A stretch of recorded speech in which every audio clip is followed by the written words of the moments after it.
You're the MP, Frank. You should know better than I do. The higher up the... No, the further up the... The further a politician gets up the tree... Faye, do you remember? What? That hoary old Students' Union joke. About politicians and trees. There was a monkey in it somewhere. I remember Frank using it in some union debate. Politicians are like monkeys. The higher they get up the tree, the uglier they look from below. That's it. Where'd I put my drink? Oh, over there. You finished it. We'll be eating in about 10 minutes. Anyway, Frank, we'll have the chance to test the truth of it on you before long. You must surely get a government job next time. There can't be any doubts, can there? I mean, after you get your private member's bill through. After? Not expecting any snags, are you? Ian, only a fool would think there are no snags in politics.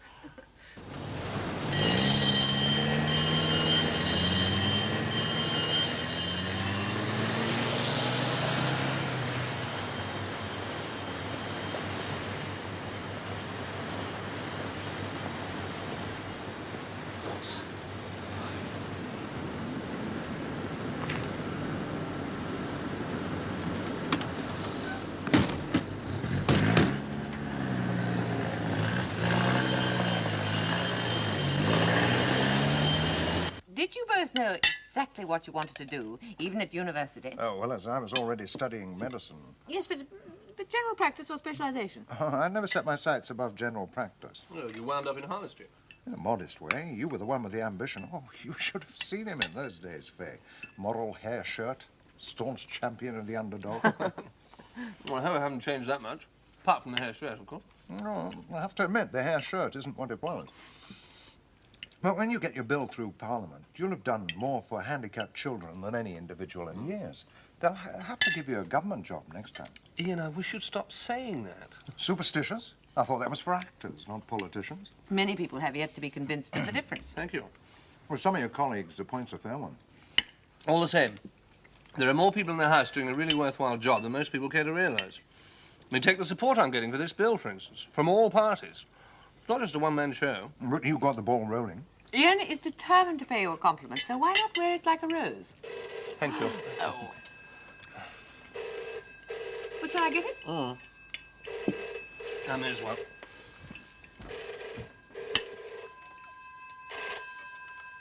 Hello? Oh, Tom. What can I do for you? Sounds like his constituency chairman. Is that good news or bad? Oh, you're a doctor. Does good news ever arrive at this hour? Tom, look, I'll take this in the study. I'll put the phone down, but it won't cut you off, all right? Problems? Oh, no. You know how long it takes Tom to get to the point. Sorry, Ian. Not at all. Ian, next time, Ian, you must make sure that... Harriet, is it? Harriet. Well, see that she isn't so busy. I'd love to meet her. We both would. Well, it might be rather harder than you think. Barristers tend to be as elusive as politicians. Oh, everyone's so busy being something or becoming somebody. Shall we? Just living seems to have gone out of fashion. There's nothing like a sense of indispensability. I'll admit, I sometimes miss the midnight call to prod at somebody's grumbling appendix or peer at some infant's inflamed tonsils. Like brandy? Thank you. But you do like this new practice. It's what I wanted. It's more routine, that's all. Harley Street always sounds very impressive. What? Examining victims of industrial accidents in the hope of finding a congenital condition which might reduce the insurance? Or the lack of one, which might increase it. Oh, well, there is that side to it. That was a splendid dinner, Faye. You and Frank must come out with me as soon as you can, whether I can whistle up Harriet or not. And always provided I can squeeze another evening out of Frank. Sound like a couple of grass widows, don't we? Well, aren't we? Well, you must come and have lunch with me.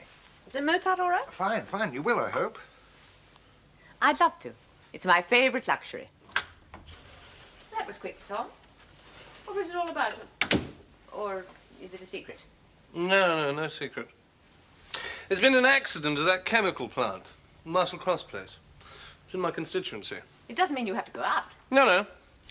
They're keeping me informed by phone. Police patrol cars are touring the areas, warning residents to remain inside, keeping doors and windows shut.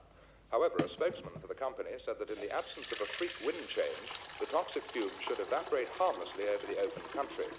A bulletin from the local hospital says that the condition of the two security guards is satisfactory. However, the condition of the youth who suffered considerably longer exposure to the escaping fumes is giving rise to some concern. And now the headlines again.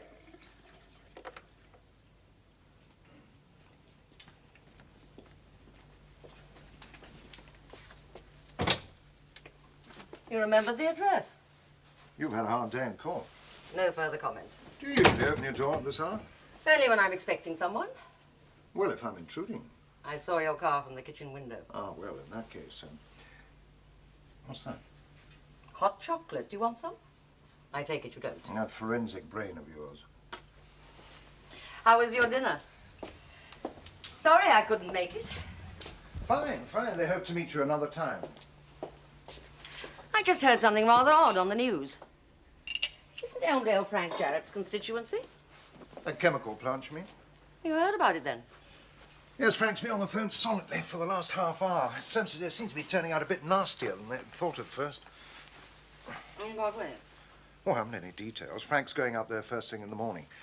And I'm taking his wife out to lunch. Cozy. You can join us if you like. Thank you. No, seriously. We're meeting at Mario's. That's close enough for you, isn't it? All right, I'll join you there at 1, if nothing comes up. We shall live in hopes. Was that all? Or what? You came for? To ask me to chaperone at lunch. Not exactly. Well, I felt like another drink, and I said to myself, Moody, you shouldn't be driving anyway. Another drink and you'll be over the hill. Irresistible bait for prowling breathalyzers. So? So here I am.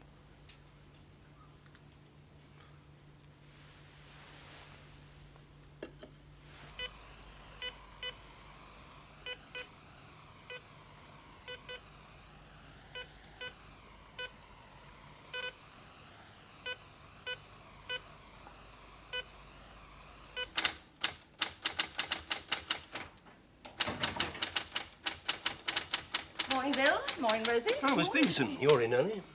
Yes, I was given a lift to save me having to park. Is that the morning paper? Yeah. Mine didn't arrive. I think the newsboys joined the union. These mine? I was just about to take them in. What on earth was that stuff? Oh, God alone knows. Guard and Marshall Cross Chemicals. At a conservative guess, I would say there are going to be some fireworks. You may well be right. And some of them are heading your way. What do you mean? Dennis Chapman was on the phone not 10 minutes ago. Wants to see you urgently. About this. All right, Sir Walter. Camera's rolling. Whenever you're ready.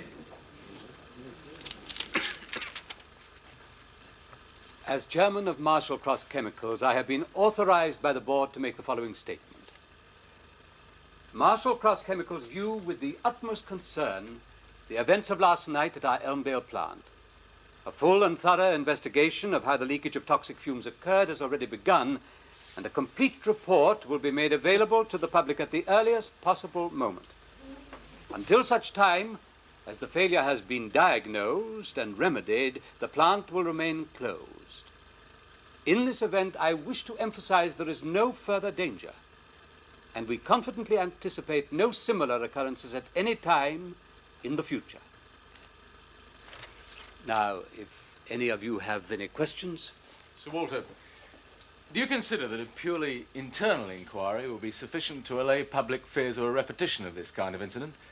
Wouldn't a public inquiry have been more appropriate? I wouldn't have thought so. We, after all, have a greater interest than anyone in ensuring there is no repetition. Except for the public, of course. That goes without saying.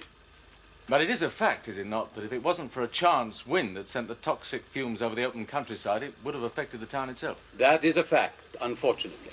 Or perhaps I should say fortunately. Sir Walter, some reports say that when they evaporate, the fumes will prove to have caused a defoliant effect upon the surrounding crops and countryside. Can you comment on this? At this time, no. I shall be travelling up to see for myself after this conference.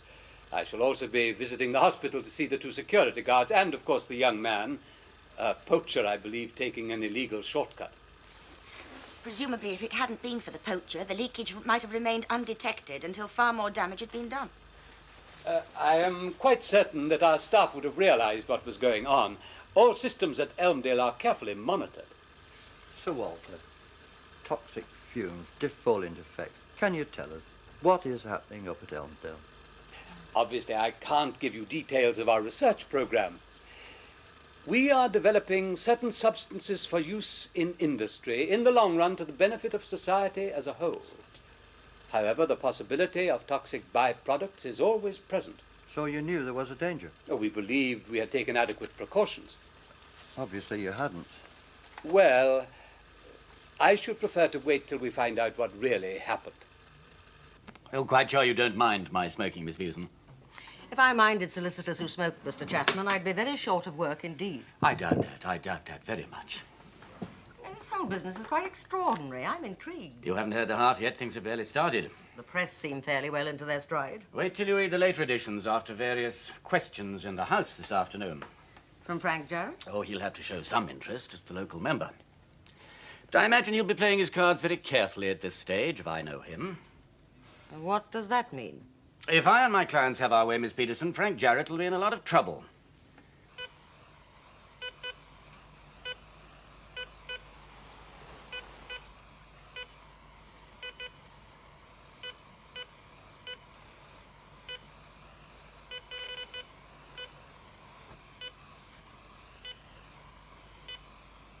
I'd assumed you wanted to retain me for a civil action against Marshall Cross.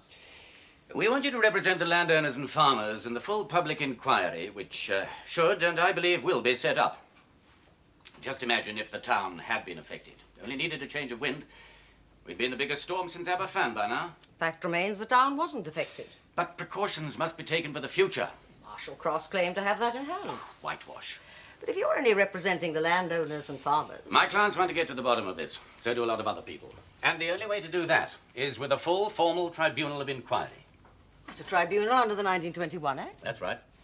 But is the case serious enough? Surely only a major disaster would... Narrow escape is one thing. Major disaster and/or political scandal, Miss Peterson. Those seem to be the criteria. We've got a touch of both here. Go on. Well, it's all in here. Right from the time 5 years ago when Marshall Cross first sought permission to build that plant. I acted for the local association which opposed them, unsuccessfully. If you wonder whether I'm still nursing a grudge, let's take a look at the file. The risk of what happened last night was known at the time, because it had already happened twice before at similar plants, both built by Marshall Cross, one in Australia, one in South Africa. They managed to hush it up because no one was affected.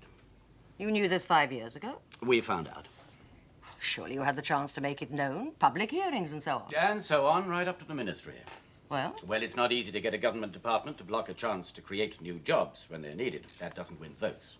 But if the danger was known... Marshall Cross insisted that there was no danger. Why did people take their word if the danger was as clear as you say?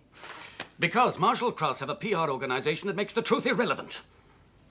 They brainwashed that entire area. Oh, they sponsored public events. They spent thousands on advertising, which rescued at least one local paper from bankruptcy, after which they wrote their own editorials. And that's only the service job. It doesn't take into account the backhanders, the promise of fat contracts to come certain people's way, provided Marshall Cross got their way. Oh, there's a whole lot of mud going to be slung, Miss Peterson, and believe me, there's a place for every bit of it to stick. Some of it, I gather, on Frank Jarrett. More than a little. What exactly are you accusing him of? Corruption. Jarrett made it his business to persuade local opinion that plant was not only safe, but essential to the area. A little speech here, quiet word there. Nothing wrong in that if he believed it.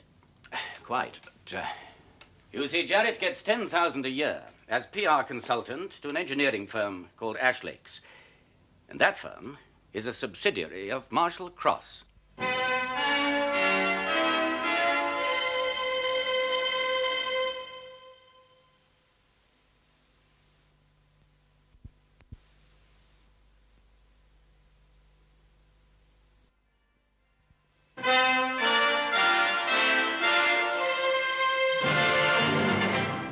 Leakage of toxic fumes from the Marshall Cross chemical plant at Elmdale increased sharply this afternoon with angry exchanges in the House of Commons. Mr. Frank Jarrett, MP for Elmdale, was accused of culpable involvement in the accident. Mr. Jarrett responded by challenging his opponents to repeat their accusations outside the privilege of the House. A spokesman for Ashlake, the engineering company which is a subsidiary of Marshall Cross, confirmed earlier this evening that Mr. Jarrett had been employed by them as a consultant during the past 3.5 years. However, the company stressed that before and during the building of the Elmdale plant, Mr. Jarrett had nothing to do with them whatsoever. Sir Walter Sloan, chairman of Marshall Cross Chemicals, refused at his press conference to make any comment on this aspect of the matter. Now the situation in the Middle East. That's the only scandal in this business. The way people can say what they damn well like in the House of Commons and get away with it. It stands to reason.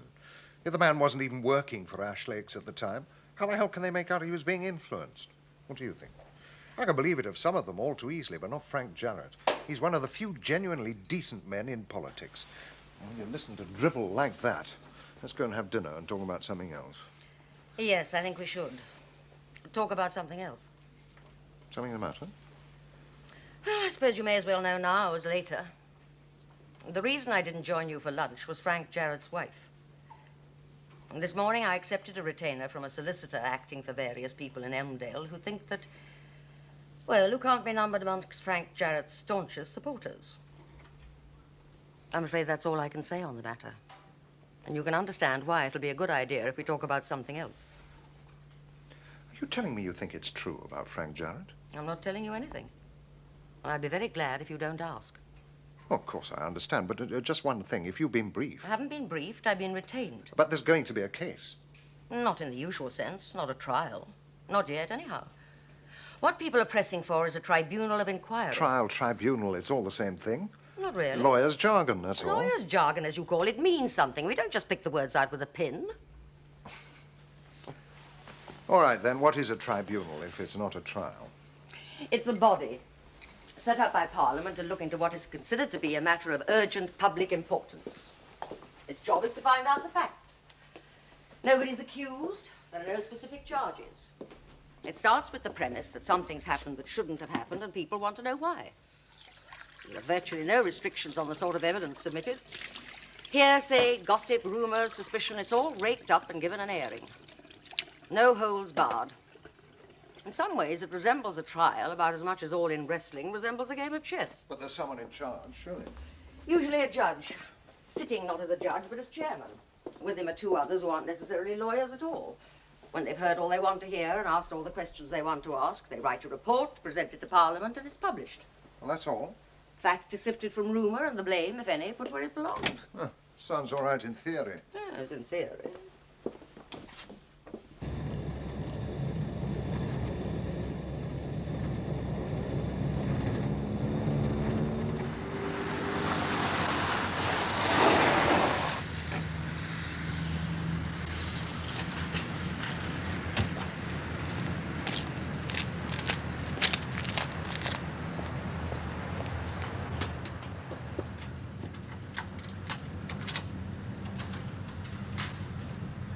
Okay. Yes, that's fine. Yes, I'll tell him. Yes, look forward to seeing you. Bye. Anything new? Not really. Editorial. A matter for public concern.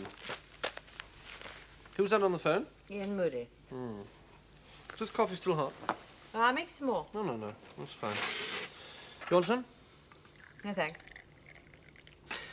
I heard that girlfriend of his had been retained by Dennis Chapman. Yes. He said so. Told you not to tell me? No, he didn't say it mattered. No secret, anyway.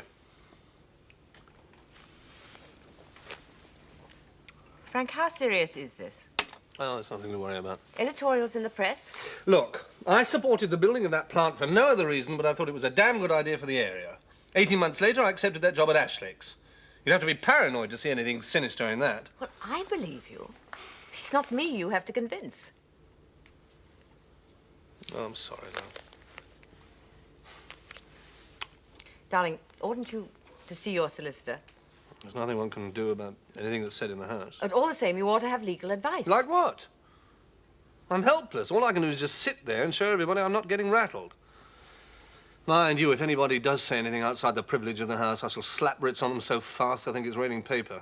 It's funny. Almost. The other night you were telling Ian about all the support you'd had for this bill, and now some of the same people are trying to destroy you. Well, it's better that they should unite on issues rather than personalities. Oh, you are infuriating. Look, why do you take it so well? Well, what do you want me to do? Hit somebody? Yes. Oh. You don't need me nagging you on top of everything else. You're not nagging. Well, I just feel so useless to you. Well, now that you mention it. Anyway, always remember a week's a long time in politics. I have noticed. Well, you will be able to carry on with this bill, won't you? When my accusers are belching on a rich diet of their own words. Not till then? Politicians under a cloud are a bit short on moral authority. I can hardly make indignant speeches about the underprivileged whilst being accused of helping to build the biggest gas chamber since Belsen.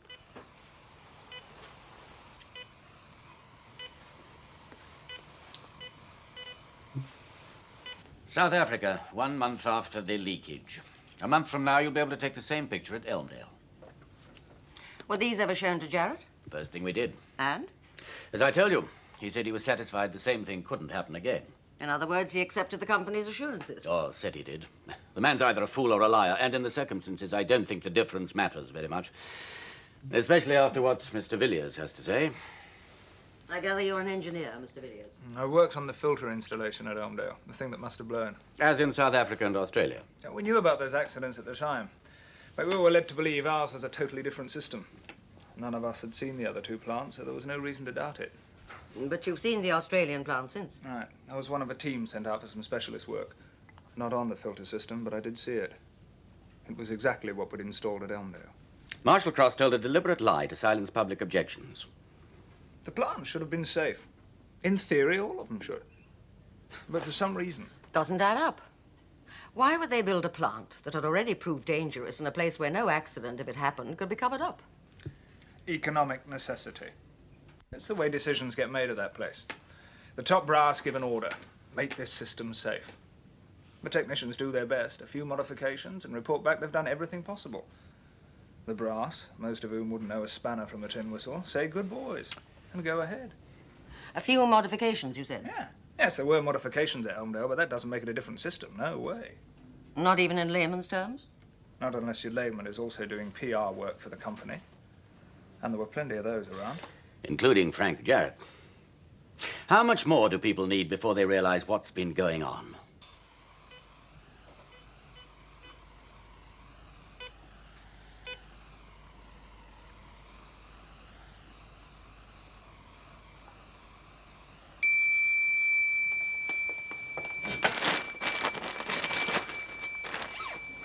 Tribunal of inquiry sounds pretty gruesome, doesn't it? Oh, you mustn't worry. At least now he'll have a chance of clearing his name publicly. Well, you've seen his solicitors at last. Why was he so stubborn about it? He just kept saying that public men have to expect these things and put up with them. This is what finally changed his mind. It's just a cheap scandal sheet. Everyone knows that. Well, everyone reads it all the same, including Frank. He's even contributed to their libel fund twice. And I'll have a chance of seeing some of his money back. Ian, you're a tonic. Thanks for coming round. I hope it was a good idea. Well, you and Frank are old friends. It takes more than a lawyer to come between you. Tell me, does Frank even know Walter Sloan? Well, he's met him, of course. But they're not close. Barely acquainted. Well, all I can say is that it... Darling, Ian's here. Yes, I know. I saw your car. Just Hello, drop Ian. by, Frank, see how you are. Oh, the patient's as well as can be expected. At least you didn't say victim. That's a healthy sign. Let's have a drink, shall we? Well, I was just going to make some tea. Oh, to hell with tea. Ian, will you join me? Of course. Well, there are one or two things I've got to get on with, so if you'll excuse me, Ian. Surely. Was that a tactful exit? Well, it might have been, in a way. Why? You're going to be dreadfully personal. No, I was just saying I felt a bit self-conscious being here, what with, well, Harriet. Thanks. It's not your fault that your girlfriend's a barrister. On the wrong side. Lawyers are like beggars. They can't always be choosers. Cheers. Cheers.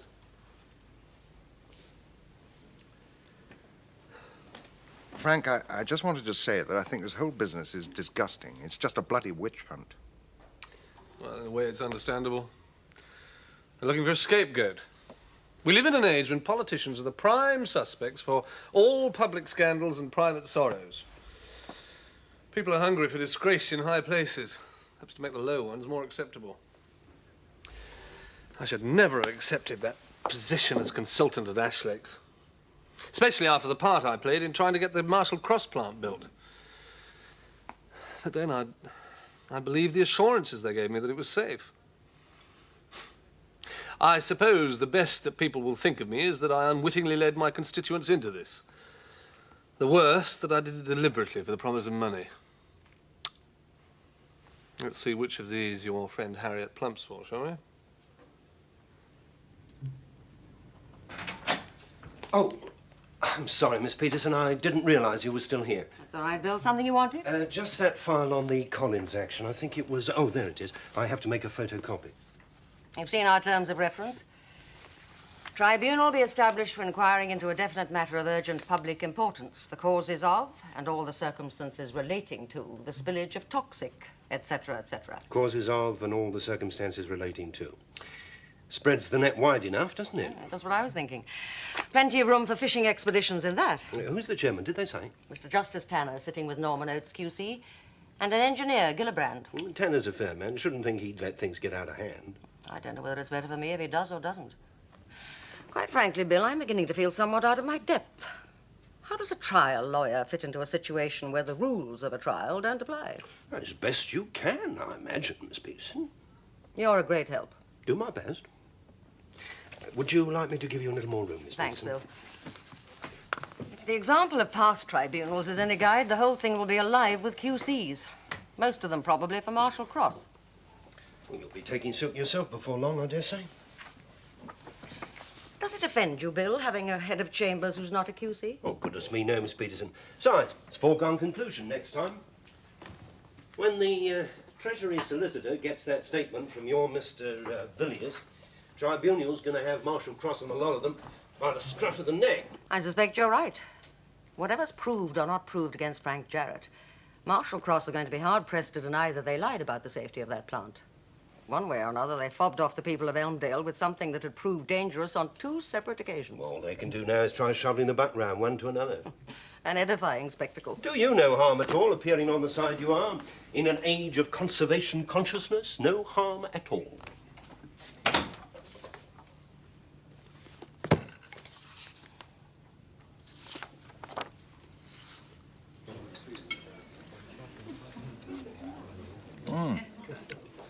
It's as good as ever. Asparagus. I had pate. I had asparagus. Oh, I see. Good. No. Not talking about it doesn't mean I don't trust you. I understand. Really? It's just wiser. Quite. Not that I'd expect you to go rushing round to Frank Jarrett with any indiscretion. Any more like I'm rushing round to you if I knew something against him. Do you? I know he's an old friend. Public duty? Oh, come on, Harriet. Don't miss a bloody story. Ian, this isn't just a parking offence. It isn't you know. even a parking offence. That man is one of the few people to make a name for himself in politics who might conceivably have done some good with it. That bill of his on handicapped children make a difference to thousands of lives, millions in time. And now, because of a ragbag of rumour and gossip, his whole career and that bill with it look like going down the drain.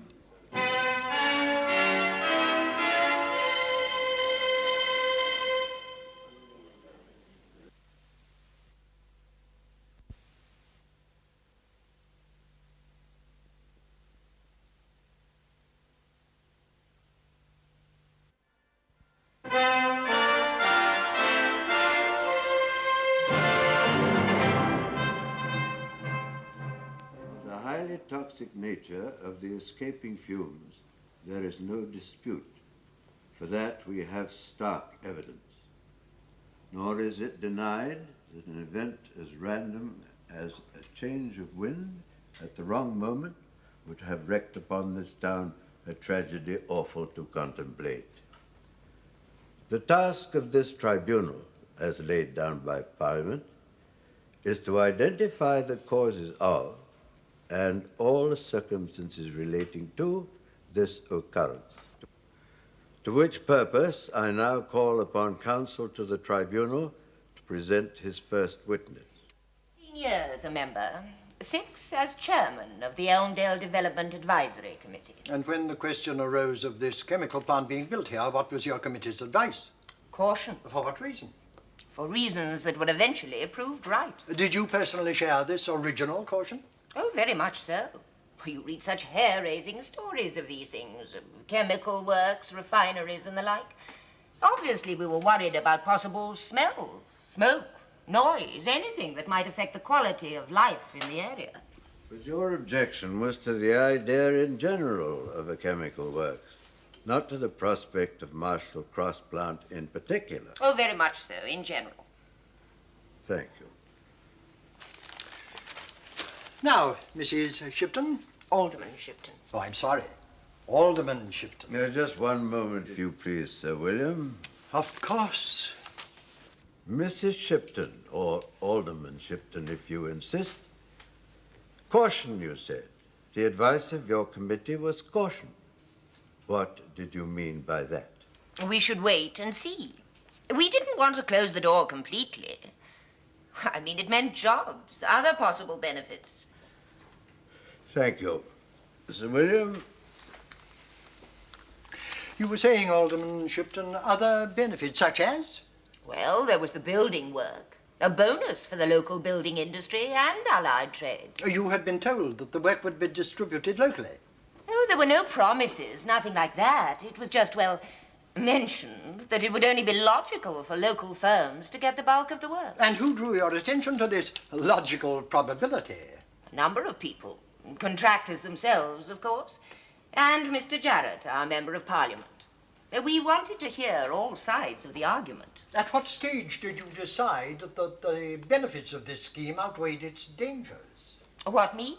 Or the committee as a whole? The committee as a whole. After some 8 or 9 months. And yourself? About the same time. It was the general feeling. For what purpose, can you say? General discussion, publicly and in the local press. Was there any one final thing that caused you to change your mind? You yourself? The same as most other people's. The safety factor. Once we'd received assurances that there could be none of the dangers from this plant that we'd feared, that was it. And where did these assurances come from? From the company itself, Marshall Cross.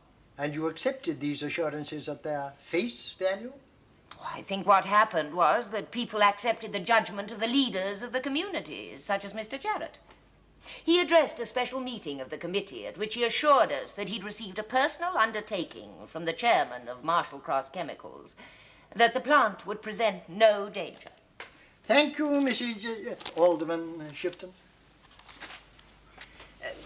Do I... Remain seated, if you would, Mrs. Shipton. It may be that counsel for interested parties may wish to put a question to you. Miss Peters, for the Landowners and Tenants Association. Thank you, Mr. Chairman. Alderman, in the beginning, were you aware of opposition to this scheme from the Association of Landowners and Tenants in Elmdale? Oh, indeed. And we took it very seriously. The plant was to be built on the edge of the town, so they stood to be as vulnerable as anybody else. In the event, more so. In the event. And were you aware that even after the consensus of opinion, as you suggest, had begun to favor the scheme, these people continued to oppose it? Yes. What reason did they give?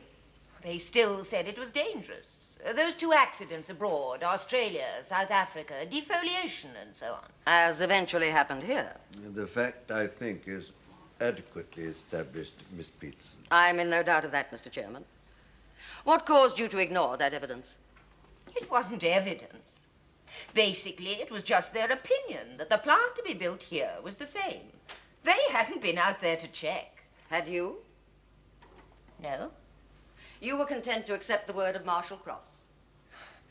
We weren't the final arbiters. But you knew that local opinion was likely to prove decisive? That's true, yes. And you were in a position to gauge that opinion, perhaps even influence it? Now, just a minute. I'm not suggesting that you did.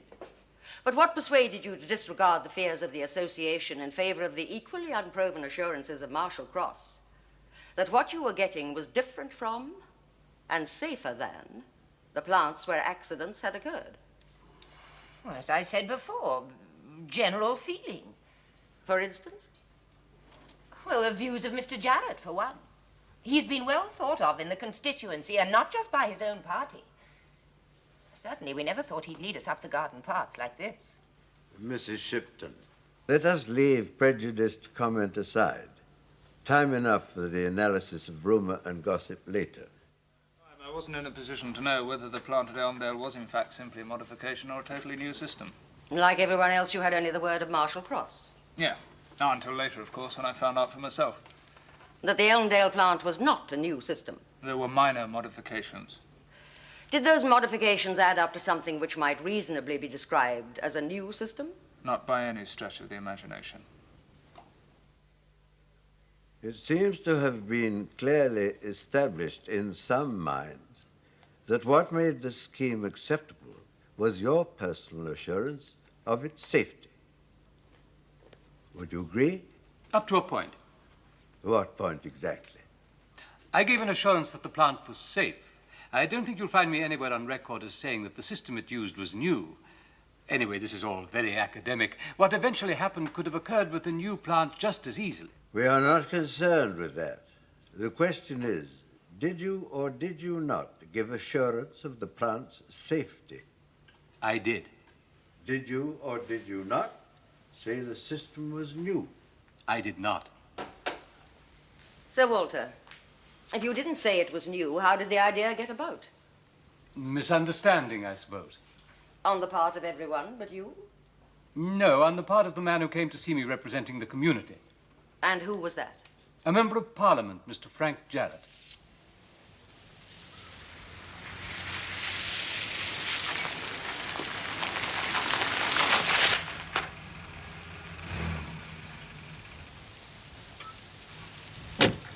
What's this all about? I wanted to talk to you confidentially. Don't worry about Williams, the soul of discretion. Must be catching. I just pay him twice what he's worth. It does wonders for loyalty. What is it you want? You're going to call me a liar tomorrow. Oh, that's the word I was looking for. Care for a drink? I think we've played this scene before. You had a drink that time. In that case, the answer's no. This time. And you can take that snide innuendo right back. Wouldn't it be simpler if I took back the money, too? What money? The money I've been paying you. I earned that money, honestly. As a PR consultant, come, Frank, it was twice what you're worth. I'm not your paid lackey, Sloan, whatever you may think. That's not what some people say. I shouldn't believe everything you read in the papers. Just because we didn't use certain ugly and emotive words, that doesn't alter what was understood between us. Understood on your side, maybe. Your side only. You knew the game, Frank. You played it too well not to. Game? You were a young MP 6 years ago. Big ambitions, a family, and no private income. Someone introduced you to me, and I said, come back in a couple of years when you've had a bit of experience. I wasn't looking for a constitutional expert, was I, Frank? I made no deal with you. We discussed an eventual job for you at Ash Lakes. I still get a nice, warm feeling remembering the look on your face when I mentioned the likely salary. I never agreed to lie for it. And you've never had to. You don't have to tomorrow. All you have to do is to remember what I said about that plant. You said it was a new system. I said it was perfectly safe, that's all. Virtually new, I may have said. May. I think you'll find the mistake was yours. The only mistake I made was taking your word at face value. You were anxious to please, Frank, to please me. You embellished what I said. I wasn't working for you when you gave me that assurance for my constituents. No. But you came back later to claim that job at Ash Lakes. At the salary we discussed. That's got nothing to do with it. You're not going to save your skin by sacrificing mine. As far as I'm concerned, you're a bloody liar. I'm going to say so tomorrow. It won't do any good. We're dealing in reputations, Frank, not proof of corruption or bribery. Only stupid men get involved in things like that. You made a mistake, misunderstood what I said, that's all. You've got egg on your face, but it'll wipe off. You stand a chance, a good chance, of surviving politically. So why throw it away by starting a fight with me, each of us calling the other a liar? That'll do neither of us any good, least of all you. And the country expects great things of you, Frank, in the future. Great things. Ron, pull up if you see a taxi. We can't have you seen getting out of this car, can we?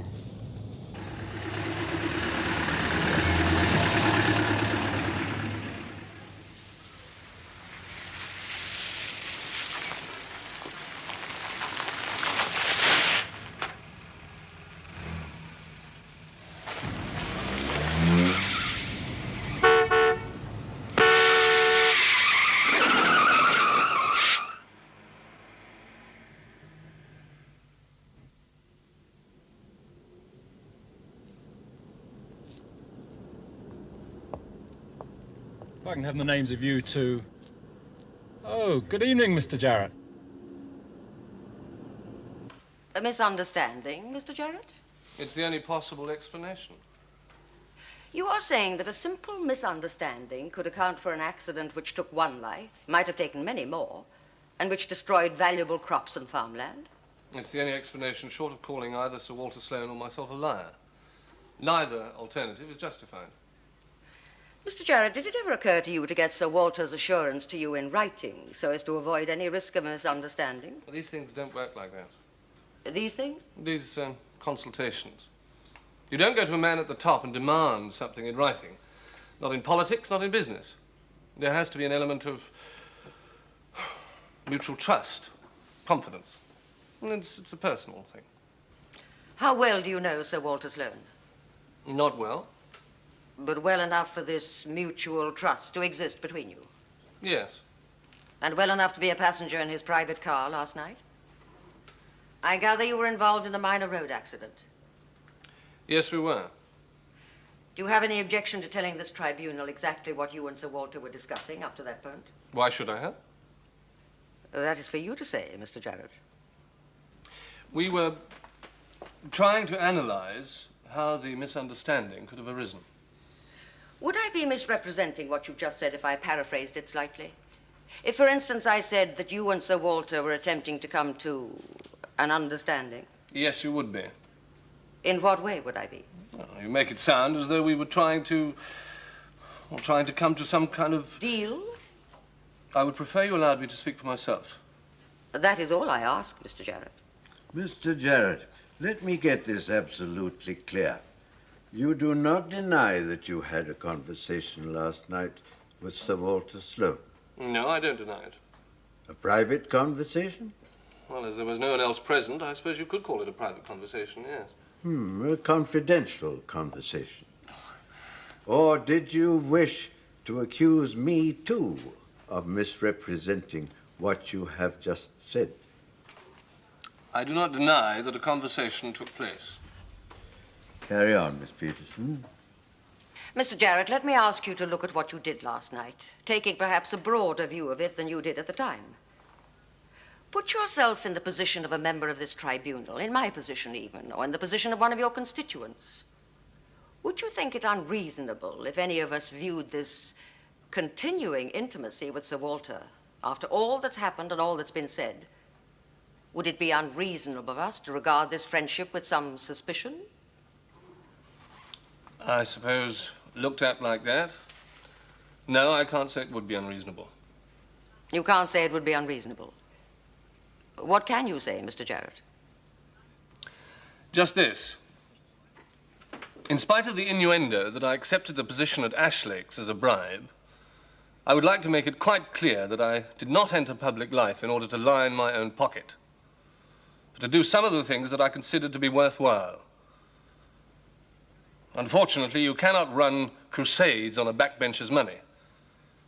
The job at Ashleig's offered a chance to provide myself and my family with a decent standard of living, while getting on with the things that I had set out to do, without compromise.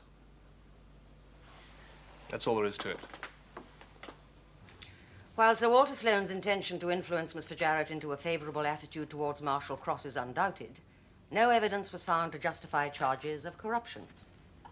We are also satisfied that Mr. Jarrett acted from no deliberately dishonest motive. However, his situation underlines the dilemma facing anyone in public life, that of treading an appropriate path between public duty and private interest. We can only conclude that Mr. Jarrett did not succeed in following that path. Is that enough to damage him? Damage? It's the end. He was tempted, Bill. Thought he'd found some easy money. Worst of all, he was careless. We know our politicians are only human, but God help them if they show it. Still doesn't seem fair. Walter Sloan getting off scot-free. He's a businessman. Different game, different rules.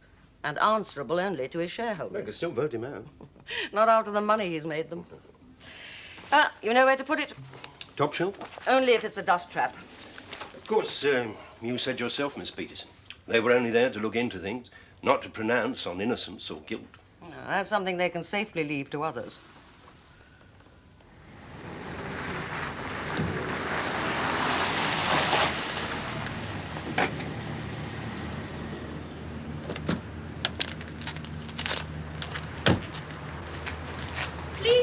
careful of that one. We won't get half of it in the flat. The other half's junk anyway. Yes, but... No buts. There's always a silver whatnot.